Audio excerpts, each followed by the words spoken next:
lo puede llevar porque está alineado. Así que matamos 2 pájaros de un tiro. Nuestros estudiantes definitivamente ese contenido que trabajan, van afuera, trabajan con él, es algo bien divertido para ellos, están trabajando y están curando contenido todo el tiempo.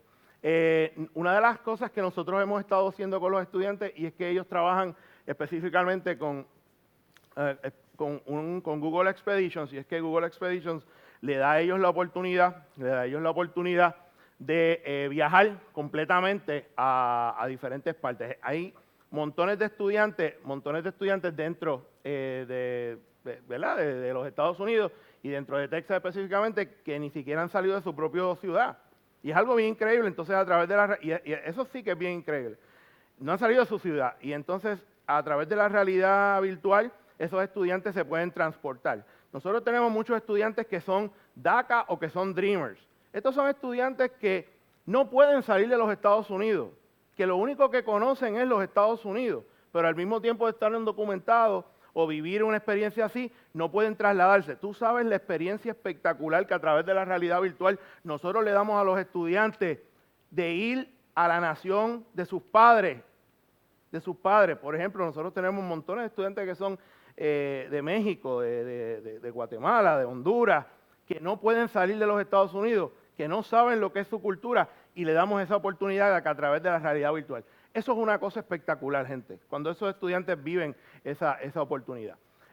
Nuestros estudiantes dentro del proceso de preparación de maestros luego también preparan contenido, ya sea en Tour Creator o en ThemeLink, para que entonces se pueda bajar ese contenido, ya sea a Google Expeditions, lo cual le da a ellos una gran oportunidad ¿verdad? de trabajo en contenido. ¿Qué es lo que nosotros buscamos la forma? De que nuestros estudiantes presenten posters, de que nuestros estudiantes entonces lleven a cabo este tipo de presentaciones como la que están viendo, donde la gente va a la sala de clase de ellos o simplemente ellos salen a presentar y ahí pueden ver que están integrando con todo el tiempo los planes integrados de ellos, donde pueden entonces los estudiantes, los maestros y diferente personal ver estos planes. Así que es algo bien chévere también que ellos trabajan. Además de esto, salen a presentar posters en diferentes conferencias utilizando estas mismas tecnologías y enseñando las posibilidades reales de la educación virtual, de la realidad aumentada, realidad virtual dentro de la sala de clase. Definitivamente cuando pensamos en la tabla periódica nosotros la vemos de una manera diferente. Nosotros vemos la tabla periódica de esta manera, pero como educadores que somos la vemos alineada basado en esto que está acá arriba, ¿verdad? Así que se nos hace mucho más fácil verla, no solamente por el código de colores, sino también, ¿por qué? Por los contextos del contenido que vamos a trabajar. Lo mismo cuando la vemos un poquito más adelantada, con creatividad, diseño, geografía, historia, literatura, matemáticas, así que se hace más fácil para el estudiante en vez de ir a buscar, simplemente tener eso alineado, verlo, lo que existe en la web, y es mucho más sencillo para él entonces para construir contenido que va a llevar a cabo dentro de la sala de clase. Cuando nosotros hablamos de realidad mixta, dentro del salón de clase, nosotros en los Estados Unidos, específicamente en Texas, tenemos la limitación con nuestros estudiantes de que no pueden ir a trabajar con estudiantes directamente hasta su último año de escuela, de preparación docente. O sea, su práctica se hace solamente en un semestre, pero están cohibidos antes de tener experiencias con los estudiantes, lo cual es algo bien chévere. Entonces, cuando lo aplicamos a la realidad mixta, nosotros tenemos un proyecto directamente, se llama el Teach Life, que es un proyecto en conjunto con la Universidad Central de la Florida. Eso es trabajando directamente realidad mixta, porque aquí practican sus destrezas como futuros maestros para luego aplicarlas en la sala de clase. Y esto nos permite a nosotros, los educadores, evaluar al estudiante y proveerle retroalimentación. Con lo que están viendo ahora mismo es un laboratorio de realidad mixta. ¿Ok? Como se pueden dar cuenta, aquí el estudiante está trabajando, aquí hay unos avatares, ¿ok? Aquí hay unos avatares, aquí hay una cámara. Esto está en vivo, pero estos avatares no son reales, ¿verdad? Pero estos avatares están reaccionando en tiempo real a lo que esta persona está haciendo. ¿Okay? Así que esa persona está entrenando básicamente, esto es lo que sucede. ¿Ok? Está en vivo completamente. Hay otras compañías una compañía se llama Merchant, que también tiene algo así básicamente trabajado, pero nosotros trabajamos directamente esto con la Universidad Central de la Florida. Así que, ¿hacia dónde vamos? Simulaciones. Simulaciones, eso es lo que vamos a hacer. Muchos de nuestros estudiantes ahora mismo lo que están es trabajando contenido y bregando con Oculus Go para entonces llevarse el Oculus Go a las casas, practicar ellos cómo son las herramientas que van haciendo, pero hacia esto es lo que vamos, hacia básicamente eso. Los retos que tenemos nosotros, básicamente, enseñar al futuro maestro a programar. Nosotros, ese es el grave problema que nosotros tenemos en la educación en los Estados Unidos, que nuestros estudiantes, they don't code, no codifican. Tienen que aprender a codificar. Es necesario para el siglo XXI que el estudiante aprenda eso, pero también es necesario que nosotros, los educadores, los pedagogos, nos capaciten con las herramientas necesarias para enseñarles a nuestros estudiantes a hacer eso. Pero no nos han, o sea, nuestra educación básicamente ha sido en otro modelo. Más oportunidades de entrenamiento a los futuros maestros, atemperar el currículo para trabajar con la generación alfa, siempre recordar que tenemos un problema de brecha digital que es radical, los distritos escolares también y la preparación de CRT y la diversidad. Así que esos son los retos que tenemos. Muchas gracias, gente.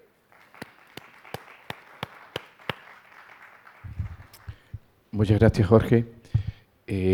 Bueno, en un espacio como este, que es un congreso sobre buenas prácticas, siempre desde hace ya varias ediciones, para no centrarnos solamente en la realidad española, hemos abierto una mesa, generalmente que llamamos de Iberoamericana, y casi siempre me toca presentarla a mí, porque soy dentro del grupo InnoEduca el que más ha trabajado en vuestra realidad. Hay un poco por contextualizar algunas de las cosas que se han dicho aquí. Iberoamérica es la región del mundo donde hay más desigualdad entre todos los ciudadanos. Y también el lugar del mundo donde hay más delincuencia, o sea, organizada. Las tecnologías y las TIC aplicadas a la educación tienen un labor importante. Y os pongo dos ejemplos sobre mis propias vivencias allí, ¿no? Y que han condicionado. Por ejemplo, hace varios días di una conferencia en Perú, ¿no?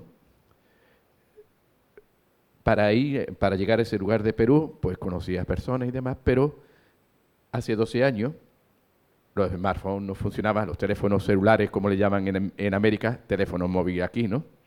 No tenían la potencia.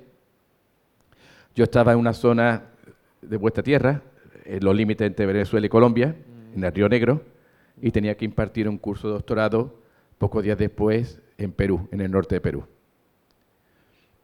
No había manera de comunicarse. Intenté comunicar con algunos compañeros de los de InnoEduca para que me sustituyeran, no hubo manera. Finalmente, porque estábamos inundados, no había manera de salir, finalmente pude salir y di el curso allí en Perú, y hoy, hace una semana, he seguido colaborando con las personas que hace 12 años conocí en Perú, que no hubiese conocido si realmente hubiese tenido conectividad, y lo que quería era que Julio, el que está presidiendo el Congreso, me sustituyera. Simplemente la conectividad es algo básico porque tiene que ver con la brecha digital. Y os pongo otro ejemplo.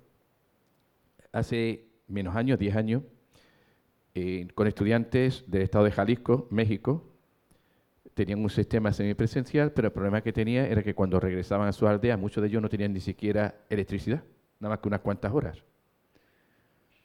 Había una brecha digital grande, ¿no? El año pasado, con estos mismos con estudiantes de la misma zona, ahora todos con sus teléfonos celulares, que la mayoría tienen, están conectados. Siguen teniendo los mismos problemas de electricidad, siguen teniendo las mismas carencias, siguen siendo pobres.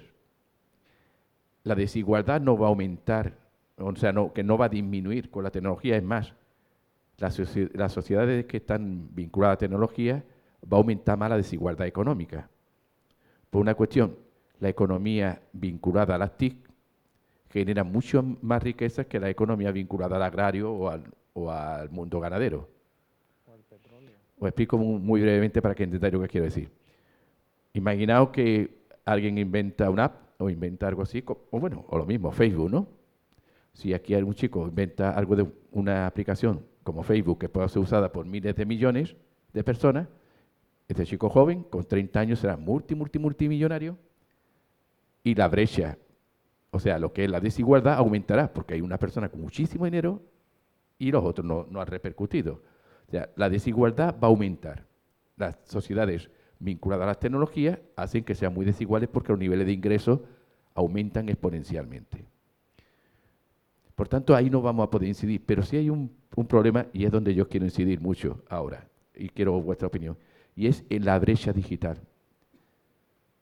La brecha digital puede venir por la carencia, por la falta de conectividad, claro que me refería a la primera, por la carencia de equipos, ya vemos que la mayoría de ellos ya tienen equipos, y también por las carencias de no saber usar esos equipos. Es decir, estas son tres de las fundamentales brechas que nos podemos encontrar y desde los distintos países y desde las distintas realidades quiero ver que me deis vuestra opinión un poco sobre cómo incide esta brecha desde vuestra realidad.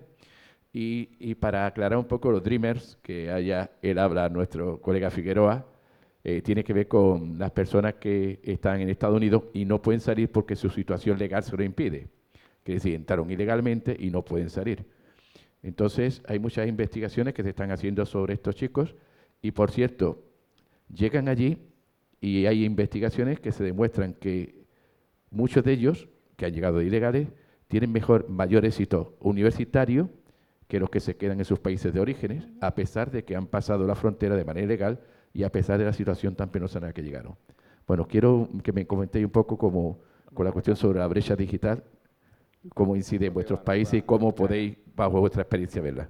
Okay, sí, Bueno, tú tienes. En el caso de la República Dominicana, nosotros realmente tenemos una buena conectividad. Creo que somos de los países de América Latina que mejor conectividad tenemos.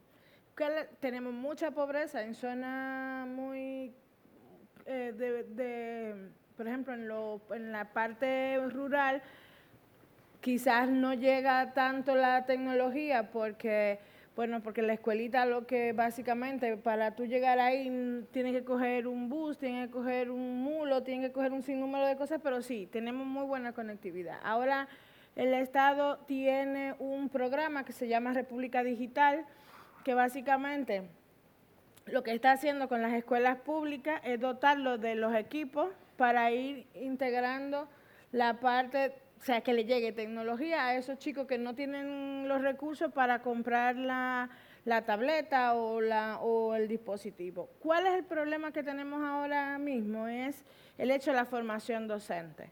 O sea, lo que hemos visto durante todo el evento. Muchas veces las políticas de Estado se centran más en los cacharros que en formar pedagógicamente a esos docentes, darles las pedagogías necesarias para poder hacer la integración. Entonces ahora, por ejemplo, en el caso nuestro, que estamos trabajando, formando no solamente a los docentes, sino también formando a quienes los supervisan. O sea, nosotros tenemos un personaje en la escuela que se llama el técnico, que es quien acompaña al docente, que supervisa que cumpla el diseño curricular del Estado.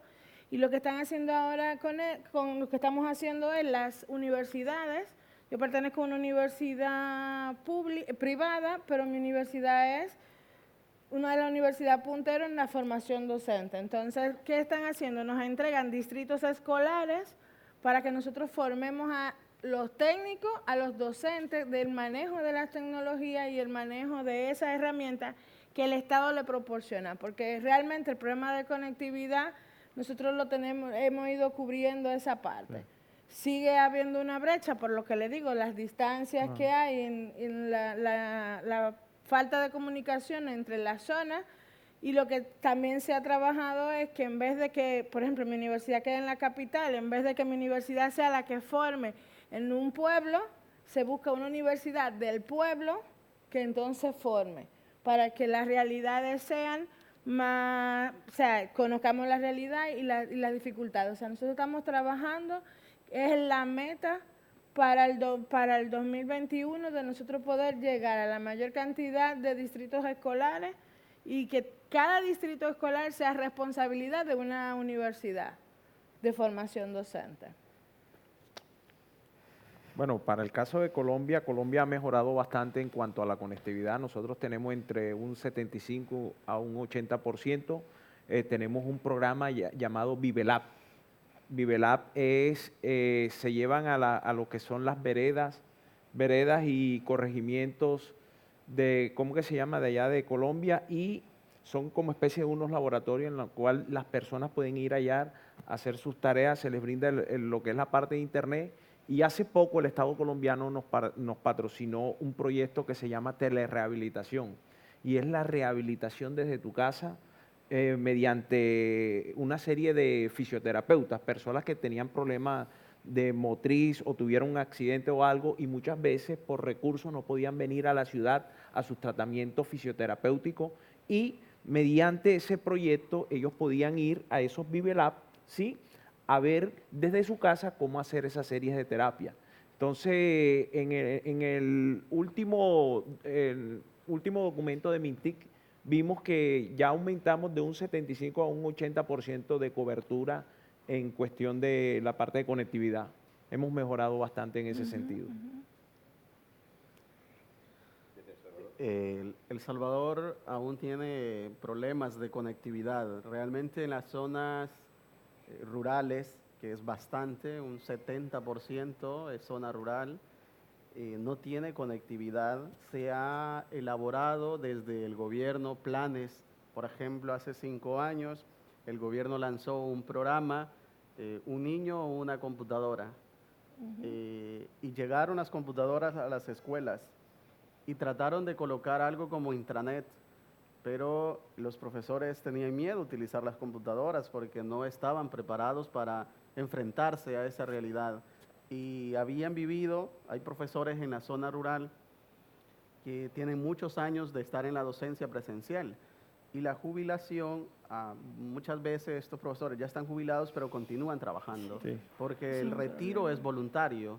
El profesor puede seguir trabajando a sus 75, 80 años y no es obligatorio que se retire, ¿sí? Y hay muchos profesores que ya están muy mayores trabajando en las escuelas, y cuando se les preguntó sobre las computadoras, pues las tenían guardadas, estaban en las bodegas, todas las máquinas. Sí, ¿Sí? Y algunas escuelas que lograron tener ciertas iniciativas con intranet, pues ya los niños empezaron a interactuar un poco con el equipo, pero un buen porcentaje no. Y la brecha digital es bastante grande, es fuerte en El Salvador. La formación docente es algo que nosotros como universidad privada estamos tratando de mejorar, de vincular a nuestros profesores para que ellos puedan formarse, y sobre todo los que ahora están en los polos, que son aquellos lugares, como les mencionaba, donde el estudiante llega a hacer práctica. Y es importante que ellos puedan desarrollar su práctica en el contexto adecuado, como que si estuviesen en el centro principal de la universidad. Sin embargo, ha sido un reto grande, ¿no? El hecho de tener ya 11 carreras virtuales, tener polos en diferentes partes del país, y que profesores del interior del país no tengan la formación adecuada en tecnología educativa. Ha sido retador, y creo que desde lo público aún hace falta mucho por mejorar en cuanto a conectividad, profesores actualizados, equipo más actualizado, y el tema de la infraestructura que presentaba como un principal desafío, ¿no?, que tenemos en El Salvador. En nuestro caso es al revés. O sea, los docentes se quieren jubilar. O sea, están esperando la jubilación. ¿Qué pasa? Que cuando llegan los dispositivos y la formación, dicen, ya me quedan 2 años. Ya yo me voy a jubilar. ¿Para qué usarlos? Entonces, ¿para qué usarlo? Entonces, por eso el Estado hizo una nueva normativa de formación docente, y además luego, a partir de esa normativa para los nuevos docentes, donde se incluyó la parte de pedagogía y tecnología y las pedagogías especialistas, o sea, didáctica de la matemática, en primaria va a ser un profesor de matemática el que va a enseñar matemática y así. También creó un plan de formación para poder ir ayudando a esos docentes que están en ese proceso de jubilación, de cómo ir haciendo la sustitución y que realmente ellos puedan usar la tecnología, porque la idea es esa. O sea, que nosotros estamos al revés. Sí. Ellos quieren jubilar. Yo diría, en Puerto Rico la accesibilidad a la web es Yo diría que está bastante bien, dado el caso también de la relación político-cultural que tenemos con los Estados Unidos. Sí. Eso nosotros no podemos sacarlo de un lado. Lo que sí, nosotros dimos un paso bastante atrás, hace 2 años atrás, después de ese huracán, que todavía no nos hemos podido reparar. Yo diría que dado el caso de la situación en Puerto Rico como está, una de las cosas más importantes que tiene que haber ahora mismo, no solamente en la formación docente, la formación docente está y se está preparando al docente para que trabaje con salones y con estudiantes del siglo XXI, todo eso. Son otros desafíos más allá que el docente tiene en la sala de clase, específicamente cuando en su escuela, por el área donde está, esa brecha digital y no llega la accesibilidad como tal a la escuela. ¿Por qué? Porque hay una serie de otros conflictos dentro de la escuela que no le permiten a la escuela dar el servicio de accesibilidad, mientras que cuando sales de la escuela tienes la accesibilidad, tienes los puntos y todo. Así que hay otro tipo de problema. Yo creo que también otro tipo de problema es que no estamos, para trabajar con la brecha digital tenemos que crear ciudadanos digitales. Y yo creo que nosotros tenemos un compromiso de crear en nuestros estudiantes lo que son ciudadanos digitales, enseñarles desde que están en preescolar, Claro. cómo es que van a trabajar con la internet, cómo es que van a trabajar, cómo se van a comportar.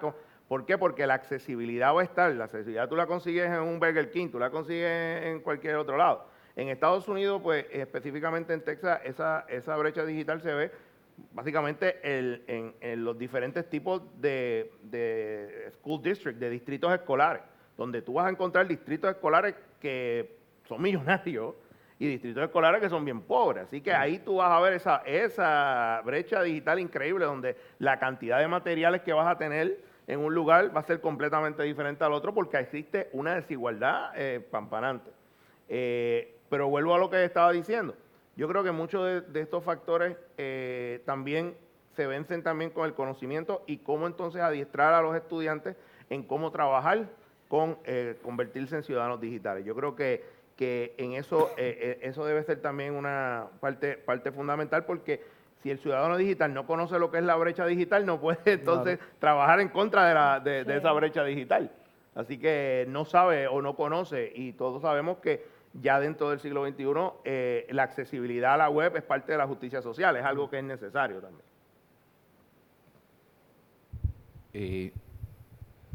Si nos fijamos, ¿se escucha? Bien, ¿no? Si nos fijamos, hay una cuestión que también es básica, que es la inclusión social. Claro. Ahora mismo, y que está implícita en vuestras intervenciones. Sí.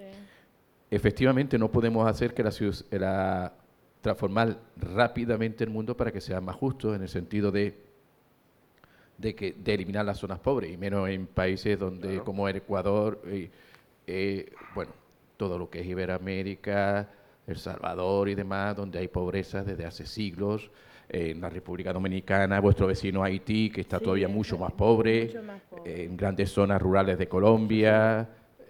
Puerto Rico castigada por los fenómenos naturales. Hay unas bolsas de pobreza tremendas. Pero lo que sí es cierto es que, aunque sean esas bolsas tan tremendas, desde una pequeña escuelita podemos trabajar las competencias digitales y hacer ciudadanos claro que sí. del eso es lo que mundo. estamos diciendo. Cosa que antes era imposible. Pero ahora se puede. Y ahora sí tenemos la posibilidad.